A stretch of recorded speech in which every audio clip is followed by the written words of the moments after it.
Now, whenever you start any design project, whether it's a web design or logo design or an app design, the first thing you are going to get from your client is the design brief, okay?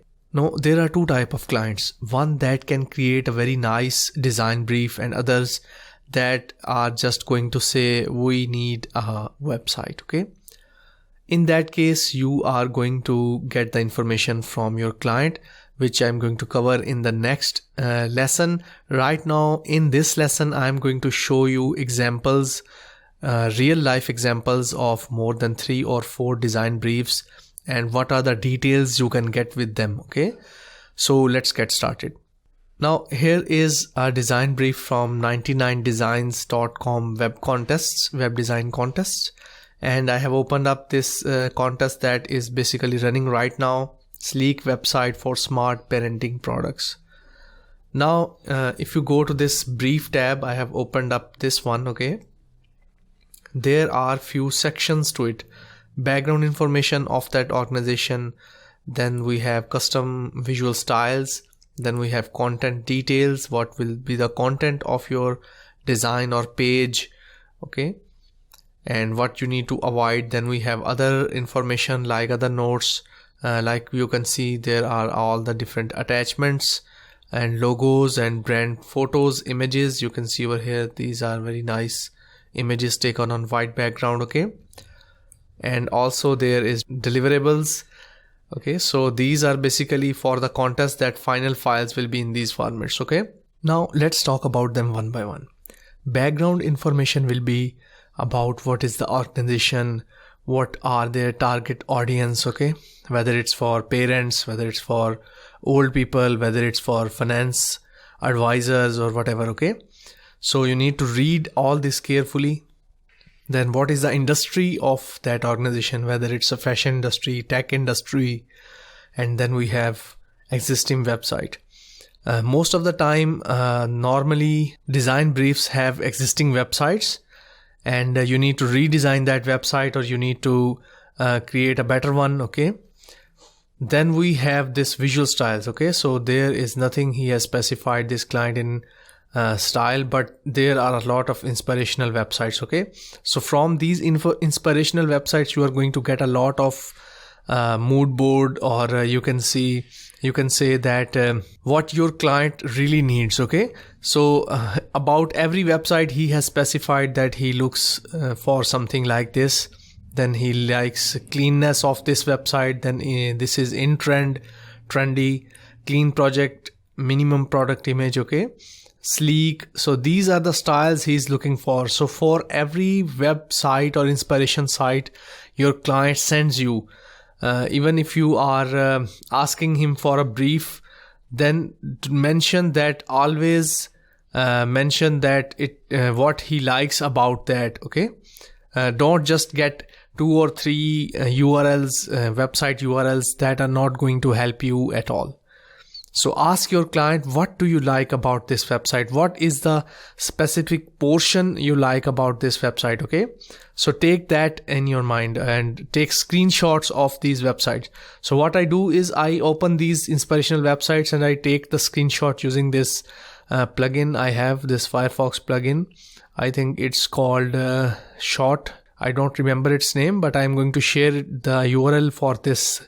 Okay, so there are a lot of good who can take screenshots. Also, sometimes I just create a PDF file of this brief, okay, and save it in a folder. Let's move on to the content details. Now, content details will be what this page is about and what the content of this page, the headings and everything else, okay? So you can see it has less description, but maybe in the attachments you will find the content of this page. Now what to avoid are the things you need to avoid. Now here it hasn't specified anything, but I have seen a lot of other briefs where the developer or the project manager or the client, they normally ask to avoid these or these things, okay? Now in the other, you can see there are a lot of design assets in the attachment. Also, it has told you, the client has told you the theme of your design, okay? This is very important. It should be 2 or 3 words like sleek, playful, smart, creative, upper class, trendy, and premium. These are the themes or design trends you are going to look for. Okay. So these are all the product images. Download them and save them in the assets folder I told you about. Okay. So this is how you are going to interpret any design brief. Okay.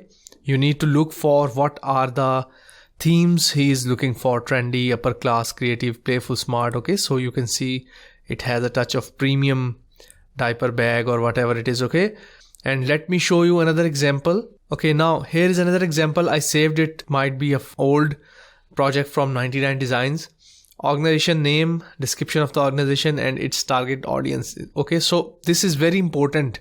You need to ask any of your client. If your client doesn't give you any design brief, you can create a Word document or any question answer PDF and make sure your client answers all these questions. Okay, so make a template based on this. Okay, I am going to share the template with you, so don't worry about it. You can download it from here. Okay, now you can see industry, existing website, number of pages, page description, style, theme, idea, what to avoid. You can see this client has given very less information, so it is not a very good design brief, but I think it can work with this inspirational website. You can see it mentions, the client mentions what he likes about this website. Okay, so there are other notes, content management system, and the attachment of their logo. Okay, make sure whenever you get a design brief from your client, you need to get the design guidelines or the logo or branding of that company. Okay, you can see here it already have some website, so you need to redesign it. So you can get the logo from there, but it is better that you get the logo in Adobe Illustrator format or some PNG format, transparent image. Okay, let me show you another example. Okay, so this is a very detailed brief about a website, Trader Plaza. You might have seen my design on Behance for this website. Okay, now you can see it is a very long one. You need to read it very carefully. Like you can see, it has shown important information, primary objective of the homepage, visual styles. Okay, it also has highlighted something in red. Then they have some inspirational websites listed over here, and also the things they like about it. Content details. Okay, so it is very specific in content details. You can see top navigation from left to right, logo, 2 links, and drop down, language drop down. Okay, so it has a very specific content. Okay, like you can see over here, even it shows what you are going to write in the header 1 and heading 2 in your hero header image area. Okay, so you can see other things they want on the form and other content. Okay, let me show you another example. This is web app. It is called Ripen. Okay, so app homepage design. So there are UX goals. So what are the main goals? What the users are going to accomplish with this design or with this app. Okay, so these are the design assets needed. Then they have the new homepage. Okay, so they have explained everything that is needed on that web app. Okay, then this portion new seed, and this portion stream page count. Okay, so if you have something like this or some web app, you need to understand how it works. Okay, so it is the purpose of this design. Otherwise, you need to ask questions to your clients that what it is all about. So sometimes with the design briefs, what you are going to get these default previews of the pages you need to redesign. Okay, something like that. So you need to keep them with you. Okay, so this is all about design briefs and how you are going to interpret them.